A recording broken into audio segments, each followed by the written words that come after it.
নমস্কাৰ আপোনালোক সকলোকে মোৰ ইউটিউব চেনেল ডিপি ইনফো গাইডৰ এই গুৰুত্বপূৰ্ণ ভিডিঅ'টোলৈ স্বাগতম জনাইছোঁ।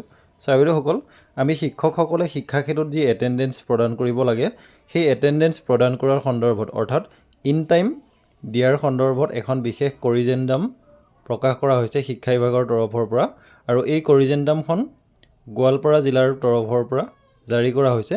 গতিকে এই ভিডিঅ'টোত শিক্ষকসকলে ইন টাইম কিমান সময়ৰ ভিতৰত দিব লাগিব সেই সন্দৰ্ভত জাৰি কৰা এই গুৰুত্বপূৰ্ণ খবৰটো আপোনালোকক জনাব খুজিছোঁ। আশা কৰিছোঁ আপোনালোকে ভিডিঅ'টো শেষলৈকে চাই ইনফৰমেশ্যনখিনি ভালদৰে জানি ল'ব, লগতে ভিডিঅ'টো শিক্ষকসকলৰ জ্ঞাতাৰ্থে শ্বেয়াৰ কৰিব বুলিও আশা কৰিছোঁ। তেনেহ'লে আহকচোন ভিডিঅ'টোৰ মূল কথাখিনিলৈ আগবাঢ়োঁ।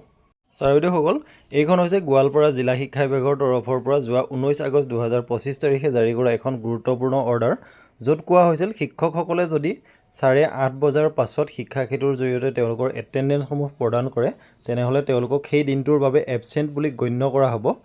কিন্তু আজি অৰ্থাৎ 20 আগষ্ট 2025 তাৰিখে গোৱালপাৰা জিলা শিক্ষা বিভাগৰ তৰফৰ পৰা এই অৰ্ডাৰটোৰ শুধৰণি কৰা হৈছে, আৰু ইয়াত কোৱা হৈছে যে শিক্ষকসকলে পুৱা 9 বজাৰ আগতেই তেওঁলোকৰ এটেণ্ডেঞ্চসমূহ শিক্ষা সেতুৰ জৰিয়তে প্ৰদান কৰিব লাগিব।